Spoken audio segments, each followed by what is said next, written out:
Previously on The Lost Kids. You are going to confront yourself, you're going to have other people confront you, and you take a deep look at who you are and how you got there. And until everyone was crying and there was tissue paper all around this circle on the floor, you hadn't been a success. And so what are the tools that they're giving you, ostensibly? Oh, you're screaming it off. You're literally power screaming it off of you. So like the truth will set you free. If you disclose things. If you say it loud enough. If you say it loud enough. CEDU was not a therapeutic community. It was a school where kids came to learn how to grow up. I want to unpack that a little bit because I'm not clear on that distinction between it being a clinical and therapeutic environment versus some other thing. Well, again, I might be repeating myself. CEDU was its own unique creation.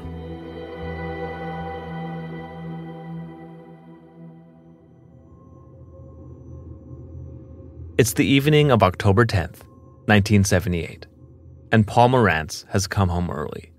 I just wanted to take a break and watch the World Series. It was the first game of the World Series, and Paul's team was playing, at home, at Dodger Stadium in downtown LA. As I walked into my house, there's a grill covering the mailbox. I wasn't wearing glasses. Contacts back in those days were hard and they were sort of painful. So I tended, because I was vain, just to have blurry vision. Through blurry eyes, Paul noticed something stuffed into his mailbox. That vanity was to be unfortunate because I believe if I had glasses or contact lens, then I would have recognized through the grill what it was. I thought it was a package or a scarf that had been put in there. But I should have thought bomb. I should have thought bomb. He should have thought bomb? Neighbors say they saw two men put something in the mailbox at the home of Paul Morantz. When Morantz reached inside, he was bitten by a rattlesnake. The head came out and bit my hand, and then the snake coiled in front of me on the floor. And then I went through the kitchen door, screaming to my neighbor, call an ambulance, get me ice. I've been bitten by a rattlesnake. And then people came pouring out of their houses, and they pulled me down on the street and packed me in ice. My neighbor across the street, he tore off his shirt, made a tourniquet, and also cut the thing and sucked out the blood and spit it. So he may have saved my life.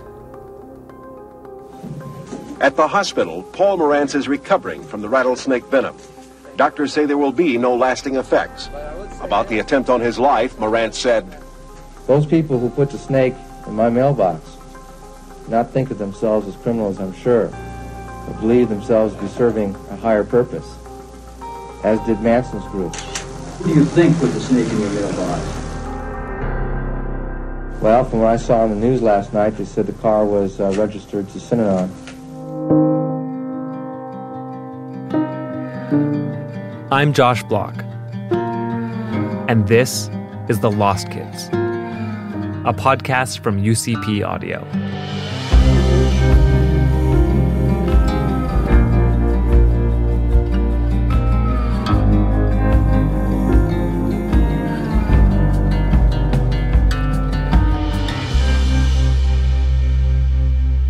Episode 4, The Game. And I'd like to introduce you to our founder, Mr. Chuck Dietrich. Good evening. Synanon is a corporation. It's a corporation whose business it is to cure dope addicts. This is from the 1965 movie aptly titled Synanon. It's based on the real-life story of Charles E. Dietrich, a brash figure known for his no-bullshit, unconventional approach to drug addiction. 140 people who couldn't live without dope are living here, and they're living here without any crutches. We drink coffee and we smoke cigarettes. We drink a hell of a lot of coffee and we smoke a hell of a lot of cigarettes. But we don't shoot dope. Dietrich was commonly referred to by his initials, CED. He was a reformed alcoholic when he started Synanon in 1958 in Santa Monica, California, as an alternative to Alcoholics Anonymous. At that time, AA frequently turned away drug addicts. But Diederik took them in, and he engaged them in his unconventional group therapy. Word spread, and he became a kind of drug rehab guru on the West Coast. Besides the coffee and the cigarettes, there's one other thing that keeps us going. Talk. We live on talk. Because at Synanon, we talk out every big, small, dumb, smart, asinine thing that occurs to us. And our talking has paid off. In the 1960s, the Synanon House became a fashionable hangout for actors, politicians, and thinkers. People like Leonard Nimoy, Timothy Leary, and Jane Fonda. And it grew quickly. In 1965, they had almost 1,000 members, and it owned 3,300 acres of land, making it the largest private landholder in Marin County. Synanon began here on the beachfront in Santa Monica in 1958 as a bold and controversial new program for rehabilitating drug addicts and alcoholics. But as time went on, the controversy grew stronger and the praise grew fainter because Synanon changed. Synanon began a residential drug rehab program that lasted anywhere from 1 to 2.5 years. In 1968, Charles Diederik changed that. He instructed his followers that they could never graduate from the program. Kicking drugs was a lifelong struggle, and true rehabilitation could never be achieved. In the mid-70s, it went through upheaval, declaring itself a religion, demanding vasectomies, abortions, and new marriage partners for members, and beginning to discourage addicts and alcoholics. Synanon turned increasingly harsh. Diederik amassed weapons and formed his own militia, which he called the Imperial Marines. To maintain Synanon's charitable status, Diederik convinced the courts to send him juvenile delinquents. He created a tough love program for these kids, called the Punk Squad. Diederik said physical violence and other harsh forms of punishment could be used to try and change these kids' behavior. Synanon evolved into a sprawling organization with tens of millions of dollars in assets. And Diederik was its all-powerful leader. It also began engaging in violence against perceived enemies. That came to a head when attorney Paul Morantz was almost killed by a rattlesnake placed in his mailbox. By the time that rattlesnake had ended up in his mailbox, Paul had become Synanon's enemy number one. He had built a reputation as someone who could help get family members out of Synanon and fight for compensation. 3 weeks before the rattlesnake bit him, Paul won a $300,000 claim on behalf of a client who said his wife had been held against her will during her time at Synanon. And she thanked me for saving her life. And I said, "Why do you think I saved your life?" And she said, "If you hadn't got me out, I would have become one of them." Paul was well aware of the risk of taking on a group like Synanon, but he says his idols were Davy Crockett and police whistleblower Frank Serpico. This was the kind of battle he was looking for. This was it. Nothing was going to stop me until they were exposed. At what point did you start to feel like that your life was in danger? I had been sued 3 times by Synanon lawyers for interfering with the practice of religion, accusing them of brainwashing. And I knew that they didn't believe in forgiveness. I was getting threatening phone calls. What did these phone calls say? "We're going to kill you." It didn't stop with phone calls. Don't fuck with Synanon in any way. Synanon had an internal communication program. Diederik used it to speak directly to his followers. This is from there. I'm quite willing to break some lawyer's legs and then tell him the next time I'm going to break your wife's legs. Then I'm going to cut your kid's arm off. Try me. And try them he did. And they came in and warned me about the Synanon legal staff and how it harasses everyone into submission. And they said they will file motion after motion so that you have to spend all the time in court and you can't practice. Well, we were in the Santa Monica Superior Court. In those days, the only law in motion, heard motions, was on Friday. Every case was heard on Friday. So I called in my secretary in front of them and I said, "Cross out every Friday on the calendar for the next 2 years." And they looked at me and said, is that so you can be in court to fight Sydenon's motions? I said, no, that's so Sydenon can be in court to fight my motions. And so at that point, you might say the war was on, so to speak. That came to a head when attorney Paul Morantz was almost killed by a rattlesnake placed in his mailbox. Chuck Diederich and 2 other members were convicted of conspiracy to commit murder. Such actions contributed to the loss of Sydenon's tax-exempt status for its church and federal liens of $55.6 million in back taxes and penalties against the organization. Diederich never went to prison for his attempt on Paul's life, but the courts ordered he had to give up the leadership of Sydenon. This proved to be the beginning of the end of Sydenon. Saddled with millions of dollars in back taxes, Sydenon eventually went bankrupt in 1991.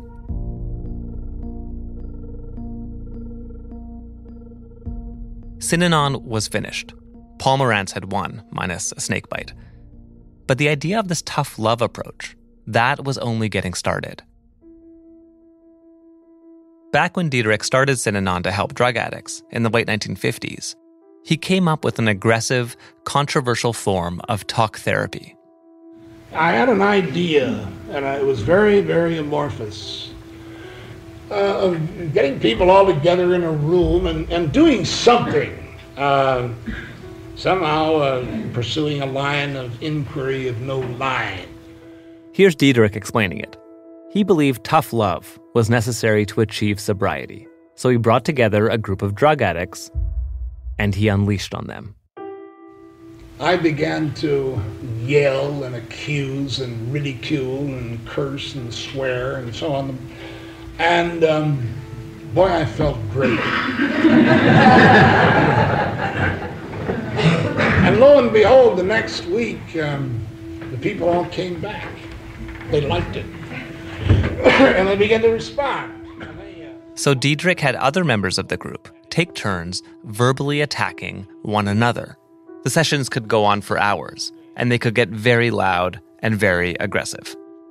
The idea was to force people to see things about themselves they otherwise cannot see, to help turn their lives around. He called these sessions the game. Who's got some shit they want to talk about? Neil Thomas is a former member of Sydenon.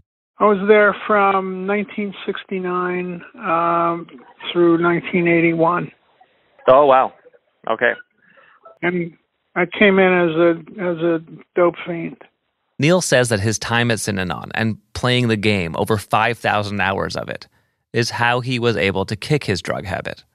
Somebody, might bring something up and say, I've been working with this guy for the last, month on this particular job, and he's just a lazy fucking son of a bitch. And, I'm carrying your weight and I'm fucking sick of it. And those were called indictments.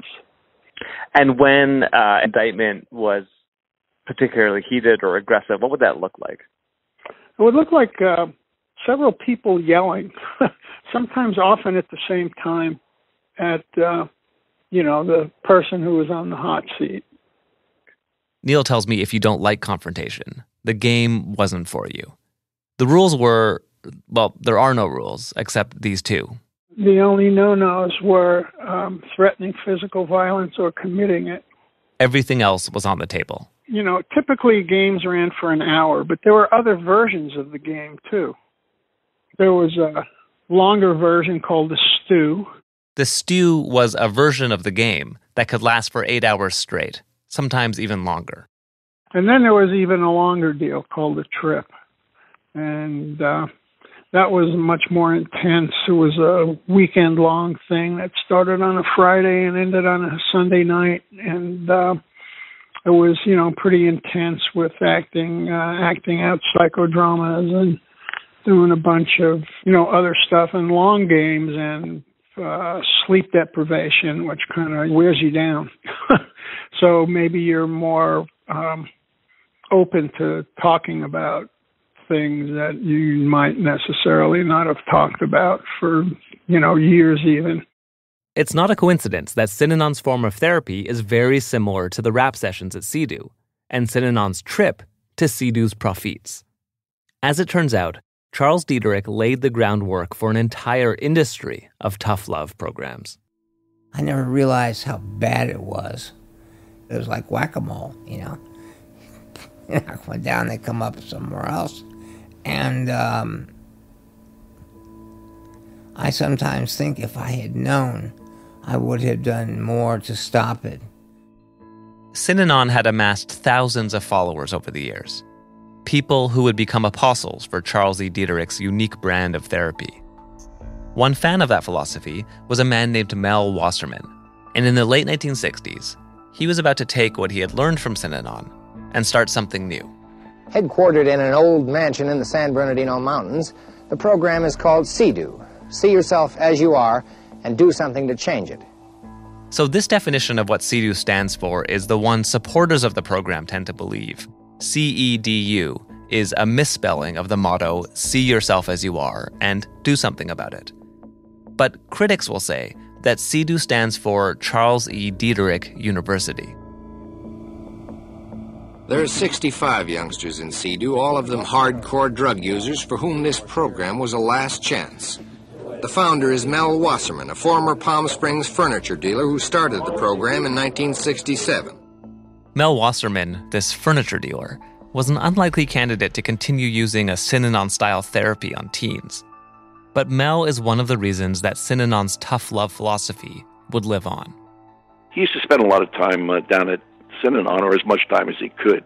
Bill Lane met Mel Wasserman at Synanon in the early 1960s, where Bill Lane was recovering from a heroin addiction. Bill would leave Synanon for CEDU and helped build the organization over almost 4 decades that he worked there. This is from an interview he did on the Woodbury Reports, a website that reviews and recommends programs in the so-called troubled teen industry.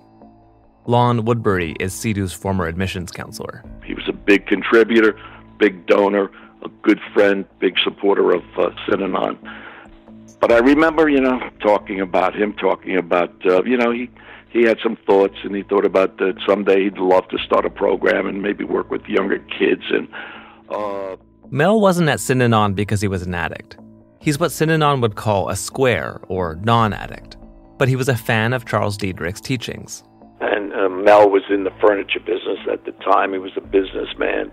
And he used to talk to me. We used to talk about his thoughts, and he was thinking maybe someday that he would start a program, but it would be for younger clients or younger students.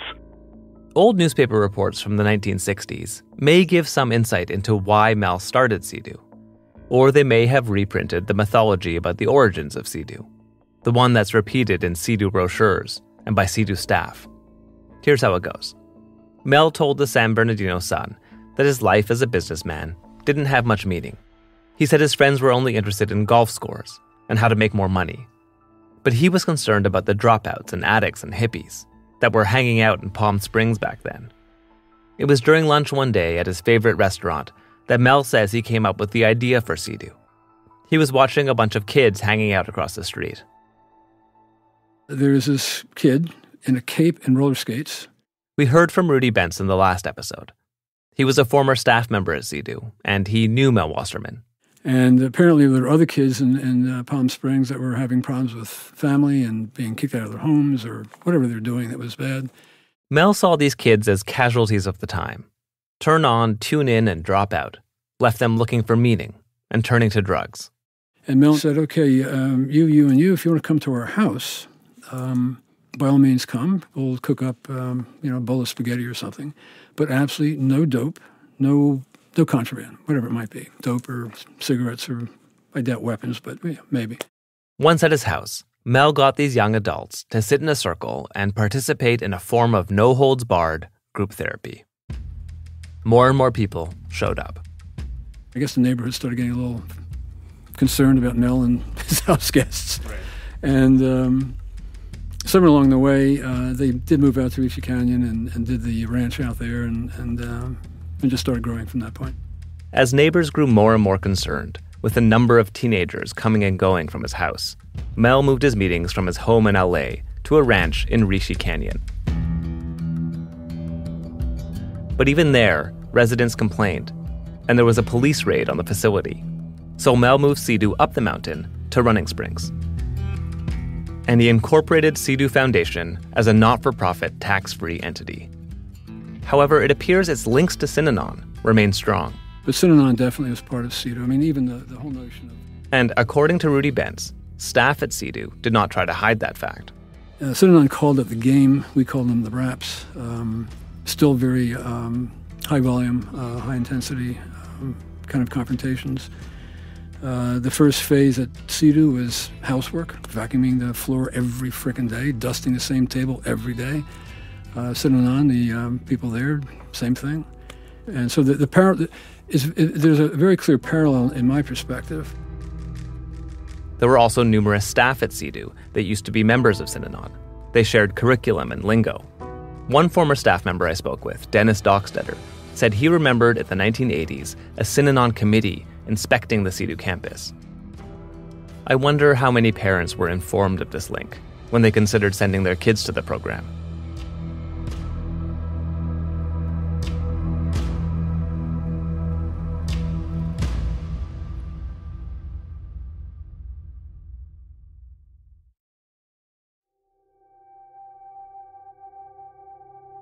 I was curious to learn more about people's response to CEDU back when it started. So I dug into newspaper archives in California from around that time. And for about 5 years, in the late 1960s and early 70s, there are dozens of articles about CEDU. Many expressed concern about the program. A headline from 1969 reads, "Critics assert CEDU destroying teenagers. Allegations range from orgies to brainwashing to bad food." In the article, critics claim that there was a lack of medical staff. Parents complained that their children had been brainwashed, and they're unable to contact them. A family sued CEDU for not letting them speak to their son after he turned 18. Mel countered the bad PR with ads and letters to the editor in the local papers. He courted celebrities. According to the San Bernardino Sun, in 1973, Albert Brooks, Alice Cooper, and 2 singers from the Monkees participated in a fundraiser. He received an endorsement from an addictions expert named Frank Satius, who praised the program as being modeled on Synanon. And similar to what Charles Diederich did with Synanon, Mel established a relationship with the California Probation Department to have kids sent to CEDU. By the mid-1970s, the critical coverage of CEDU all but dried up. Here there are no walls or high fences, but it can be tougher on you than any jail. Here they specialize in breaking down walls, breaking through to people, finding out what they're like on the inside. And what they find isn't often pleasant. At CEDU, the most important learning experience is learning about yourself. This NBC News story from 1972 depicts CEDU as a tough love alternative to the criminal justice system. You can sense how that tough love philosophy had come into vogue as an accepted way to deal with kids who act out. There are 35 staff members at CEDU, most of them ex-drug users. None of them are professionals in the sense of having credentials for the job, but they're all streetwise, thoroughly conversant with the problems leading to drug addiction. The piece takes us right inside the main lodge at Running Springs. Staff and residents are dressed in 70s lumberjack uniforms, plaids and woolly sweaters. Almost half of the youngsters who volunteer for CEDU run away at least once. Apparently running from the program, like Daniel Ewan did, has a long history. But most, like this young man, return on their own. Everyone's entitled to one mistake. But here, as on the outside, you have to pay for your mistakes. The punishment for splitting is a butch haircut. You see a lot of them here. Mel Wasserman isn't interviewed in the piece, but we see him sitting in the dining room, a plump, mustachioed man who definitely looks more furniture salesman than drug rehab counselor. One of the most successful tools developed by Wasserman is something he calls the Profit, an 18-hour marathon designed to bring the newcomer out from behind his defenses. It's different, like other techniques here, but it works. I hate it, I hate it, I hate it. Let yourself go. The Profit is a mixed media experience, combining probing questioning and familiar music to create an atmosphere where it's easy to come clean, to spill everything, and to be forgiven and accepted. Then these kids can take the big step. They can forgive themselves. I haven't been able to find independent research on the efficacy of the program. Nonetheless, by the early 1970s, enough people were convinced that CEDU grew into $1 million a year operation. And then one of the most significant changes happened at CEDU that explains how a kid like Daniel Ewan could end up in a program designed for drug addicts. Mel saw an opportunity to turn a profit. He started prioritizing what they called the softer kids. Bill Lane talked about it in that interview on the Woodbury Reports. I remember when he decided that he wanted to go private pay also, and wanted to start working with I guess I could say a softer kid, and that's where the focus went.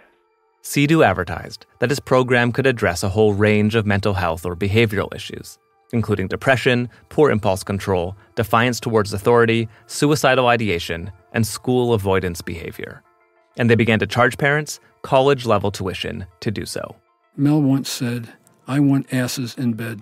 Former staff member Rudy Bentz says Mel was very clear that CEDU was a business.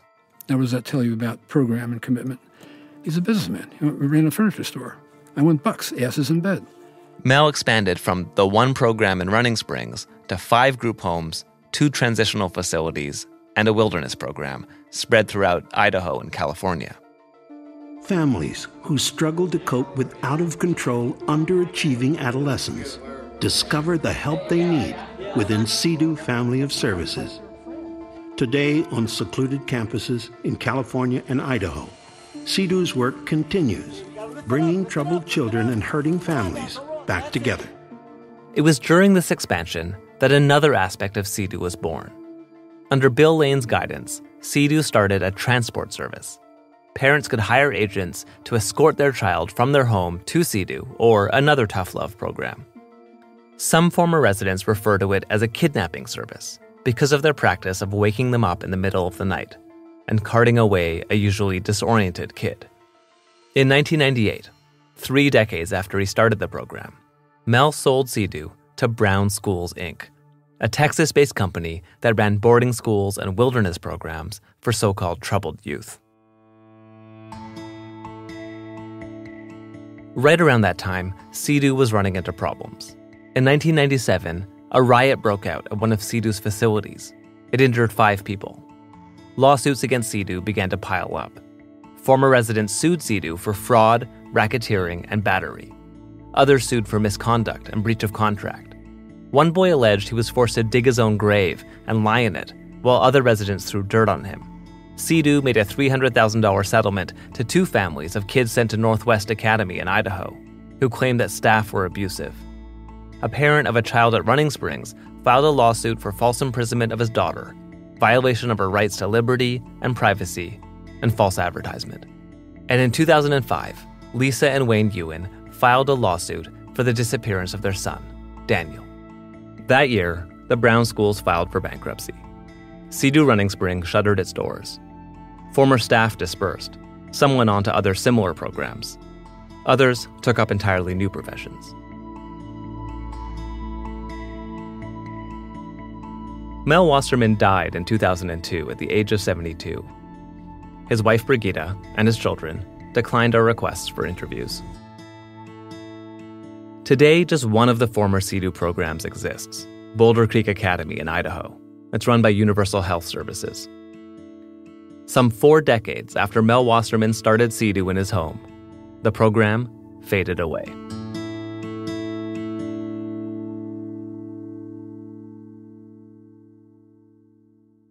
What the fuck was CEDU? This is someone we're calling Medium Anonymous, or I'll just call him Medium. He's a former resident of CEDU, and that's the pseudonym he uses online. Right. Well, I mean, it's interesting because as I've been learning about the program, one of the things I've had a really hard time understanding is what exactly it is. I mean, is it a boarding school? Is it a residential treatment center? Is it therapy? Is it not therapy? What actually is it? Is it an eccentric rehab and commune hybrid? I mean, yeah, what is it? You're right. Is it my parents really believe that it was a sort of kibbutz or costume drama with hippie counselors at outside tables reading passages of Jonathan Livingston Seagull. I mean, they really thought it was a little hippie camp, and the therapist who pitched it to them was a deadhead. And in his mind, it was a hippie camp. And he had those, the VHS and the brochure that kind of made it seem like it could be that too. So you're right. What exactly was it? What exactly is it? Medium Anonymous attended CEDU from 1999 to 2000, a few years before Daniel Ewan. Like Daniel, his parents sent him because they were concerned about his mental health. Medium says that after leaving the program, for many years he had recurring nightmares. He often woke up in tears. He says he struggled with intimate relationships and trust, and has strange gaps in his memories from his time at CEDU. So much so that he wants answers about the place. Well, I mean, the biggest question, or one of the biggest questions, is how did it exist for so long? How did it get away with, with everything? What did the state know? What did local law enforcement know? And I really needed to get some answers. Medium Anonymous lives with his girlfriend in a one-bedroom apartment in Chicago, where he's conducted countless hours of research on CEDU. About 5 years ago, I was reading a glowing tribute to Mel Wasserman. It was posted in 2002, I believe. And he said that CEDU created an opportunity for adolescents to review their past in developmental stages and complete missed tasks. And I remember reading that line and wanting to shove that back onto the program, to review CEDU's past in developmental stages and complete missed tasks, and complete missed reporting, too. For 3 years, Medium tried to dig up answers. What exactly was CEDU? Why did authorities let it run for so long, given that staff had few credentials, kids were running away at alarming rates, and the curriculum was based on shame and humiliation? He contacted all the authorities he could think of. Let's see. There was the California Department of Justice, the California Department of Social Services, specifically the Community Care Licensing Division, the California Department of Education, Rim of the World Unified School District, Twin Peaks Sheriff Station, San Bernardino County Sheriff's Department, the Superior Court of California's San Bernardino Criminal Division. This is just going to keep going on and on. I'm sure I've missed some places. It was a long fact-finding mission. What he discovered was that the authorities had looked into CEDU, and they had uncovered real problems. CDSS substantiated endless abuse allegations, yet CEDU was allowed to remain open. The California Department of Social Services is responsible for issuing licenses to group homes like CEDU and ensuring that they comply with state regulations. Medium eventually received a couple hundred pages of documents from them. We filed our own Freedom of Information request, and we got even more. So, this is a specific one. It is a Type A citation from 2004. It's a personal rights violation. Child number 1 was not provided appropriate meals for at least 3 days. This is reportedly a usual practice for any children who do not comply with the facility program. That, to me, you suspend or you revoke a license for something like that, right? Or, you put a ban on enrollments. It didn't do anything. Looking through 800 pages of documents from CDSS, I was shocked at how much was on the record. That the state of California knew that CEDU was breaking the rules. That this place was problematic, and yet nobody stopped it. The documents include pages and pages of citations, including Type A citations, the most serious kind. Failure to report runaways in a timely manner, screening mail and phone calls, strip-searching residents, denying residents appropriate meals as punishment, failure to report sexual abuse, and failure to take corrective action when residents were being exposed to sexual misconduct. Being denied phone calls and visitation from family, siblings, and friends, and staff lacking teaching certificates. Medium was also dismayed to discover that CEDU was often left to correct these issues themselves. So if a program is cited for a deficiency, why would CDSS allow that program to conduct its own training session? If you're charged with drunk driving, would law enforcement agents allow you to run your own DUI classes? It's not just about license being revoked. It's about why did the state allow CEDU to police itself? A representative from the California Department of Social Services declined our request for an interview. He wrote that, quote, "The CEDU facility was in operation long ago." He also said he was not able to identify someone knowledgeable on the facility for a call. We know this isn't true. There is an employee of the Department of Social Services who appears numerous times throughout the documents they sent us. She still works there at the department as a licensing program manager. I've actually exchanged emails with her, but she won't speak with me on the record. One of the most disturbing things we discovered about the lack of oversight at CEDU Running Springs was revealed in a 2009 investigation by the Department of Justice. Investigators were concerned that a serial child molester and murderer had unsupervised access to kids at CEDU. A roving psychiatrist named Dr. Bernal Forgey and someone he called his assistant, James Lee Crummell, visited CEDU Running Springs numerous times in the 1990s, not long before the disappearance of two boys from the program, John Inman and Blake Pursley. At the time, Crummell was a registered sex offender. He had previously been convicted of kidnapping a fourth grader for sexual purposes and had been under police investigation for other cases of molestation and murder. Yet, astonishingly, he was allowed access to the kids at CEDU. In 1999, Crummell and Forgey were convicted of child molestation and sent to prison. They're both now dead. The DOJ never released their report, and they declined our request for an interview. When it comes to CEDU, authorities don't seem to want to talk. The Department of Social Services and the Department of Justice both declined our request for interviews. The San Bernardino police provided stats on runaways from CEDU, but they would not let us speak with an officer who was familiar with the facility. Medium Anonymous had the same experience. Despite not getting satisfactory answers from the California authorities, he did publish his research as a 20,000-word article that he posted on the website Medium. It's impressive. If you Google CEDU, it's the second hit, after Wikipedia. One of my hopes was that, survivors would just send the link to their parents and say, either see I told you or just read it and let's talk. And then the article would do the work for the survivor. Medium Anonymous joined our team as a producer on this podcast.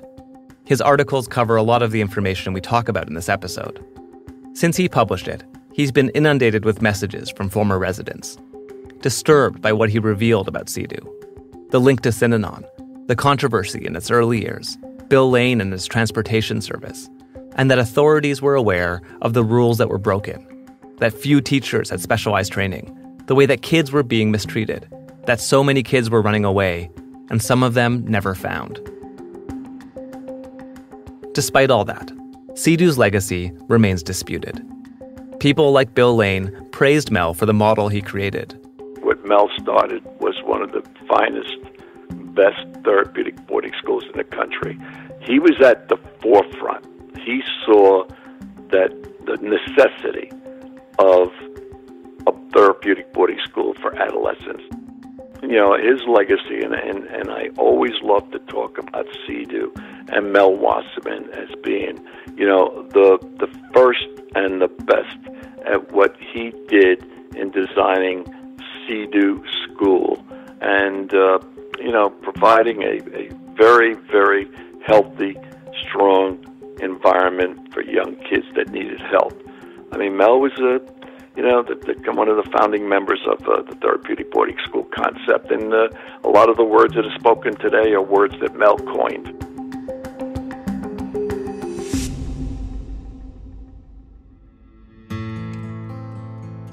I started this investigation into CEDU Running Springs because Daniel ran away from the place, and he's never been found. I've learned about the strange, aggressive form of therapy borrowed from Synanon that they practiced, and why it drove so many kids like Daniel to run. But despite the controversy, the lawsuits, and reports of abuse and neglect, there are therapeutic boarding schools and other so-called tough love programs across America today that continue to practice the same kind of therapy as CEDU.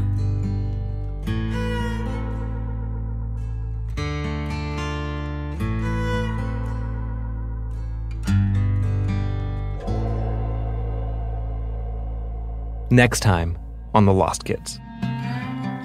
Not long ago in Oakland, California, I was asked by a group of children what to do if they were offered drugs. And I answered, just say no. Most of the parents that send their kids to these places, at least historically, have really wanted to do the right thing.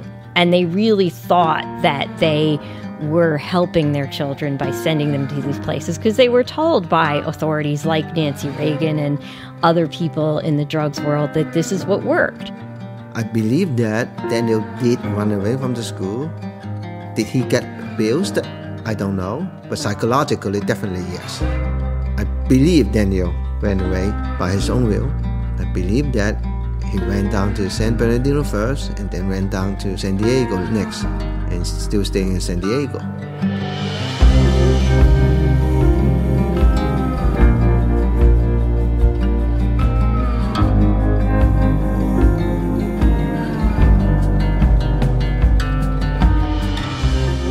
This podcast was produced by David McDougall, Kathleen Goldhar, and me.